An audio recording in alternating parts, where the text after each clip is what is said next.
You're undoubtedly aware of what happened in Israel a couple weeks ago with the Hamas terrorist attack and the hostages that they've taken over into Palestine or Gaza Strip. Now, you're probably not getting the full story if you're only getting your news about this from mainstream media sources. And that's because they don't really like to tell you everything, and in order to figure everything out, you got to do a little bit of digging yourself. And I understand not everybody has time for that, so that's what I'm here for.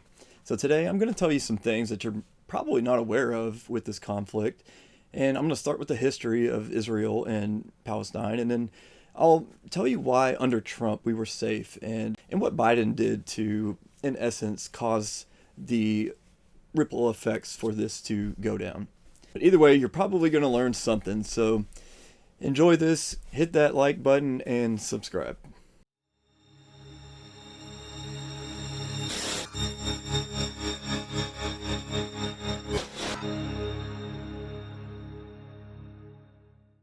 Starting with the history of Israel and the Jews in that area, a lot of people are under the impression that the Jews settled into Israel when it became a sovereign nation in 1947 after World War II. But the truth is, Jews have had a continuous presence in that land since the fall of the Roman Empire. They've had a smaller presence, and it hasn't been one of much strength, but they have been there. And I really think the best place to start the history of Israel is about 200 years ago. And that's when a lot of migration to Israel began. At this time, though, the Arabs and the Jews and the Christians were all pretty much living in peace together. And this was during the Ottoman Empire. Long story short, in the 19th century, there were several events that took place that kind of set things up for the current conflict today in Israel. In essence, the mass migration to Israel can be tracked back to when Lord Balfour and Benjamin Disraeli, who was the Prime Minister of England at the time, really pushed for the purchase of a lot of Jerusalem and a lot of the land surrounding Jerusalem. Disraeli was really trying to convince Lionel de Rothschild of buying Jerusalem. Disraeli had just bought the Suez Canal, and the financing was secured by Lionel de Rothschild. When Lionel de Rothschild asked Disraeli what would be the collateral, Disraeli answered, the entire British Empire. Just an interesting side note for you on that. But he was not interested in Jerusalem at all. He thought it was a dump. But he did invest a little bit of money to help people build there. Towards the end of the 19th century, you had a mass migration of Russian Jews, when the Crimean War was going on and Russia had the pogroms. They were forcing people to either convert to Orthodox Christianity or die or leave. So a lot of them left, and they ended up moving down to Israel. What was not Israel at the time, but it was Jerusalem. And then there was another mass migration of Jews whenever the communists took over in Russia, and a lot of Jews actually became revolutionaries, but most of them did leave and end up moving down to Palestine. Now, the Ottoman Emperor was the major head, and then under him would be the Arab sheikhs, and then under them would be Jews, maybe.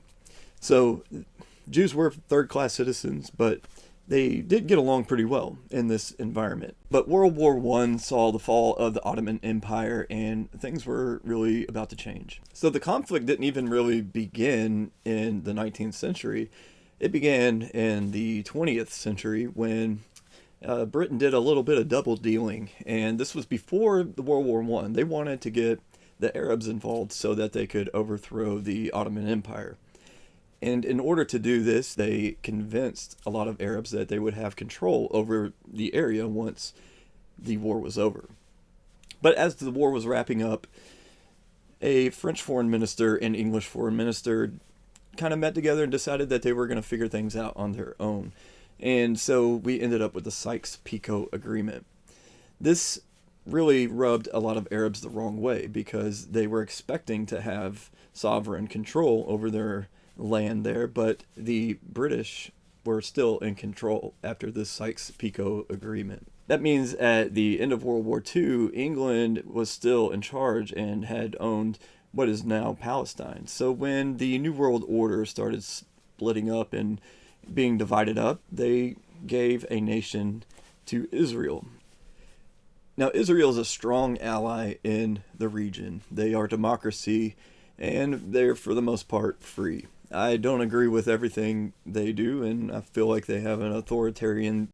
This is why I don't equate support for the war in Ukraine with support for Israel in this fight here. We already have long-standing security agreements with Israel, and these are things that we have to, by law, honor, or our word's not going to be good anymore. Not that it's really good anyways. So even if you don't agree with supporting Israel just because they're Israel or they're Jewish and you don't want to just support the Jews, well, then you can get somebody into office that will dissolve these security agreements, and we won't have to worry about that anymore. There's a way to go about that. We can't just ignore them and decide that we're not going to do it. And we can sit here and dispute whose land it was and go back and forth for thousands of years, and some people think it's the Israelis because they had it thousands of years ago. Some people think it's the Palestinians because they've lived there for centuries. Well, really, when it comes to war and conquering, to the victor goes the spoils. Now that's going to be it for this episode, the history of Israel and Palestine.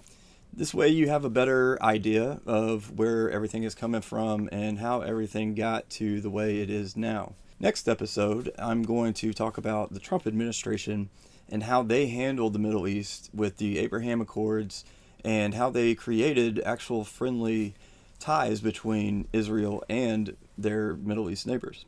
So join me for that, and if you're not subscribed, go ahead and do that now. And hit the like button because that's going to help spread this out far and wide. And I'll see you next time. Until next time, peace be with you.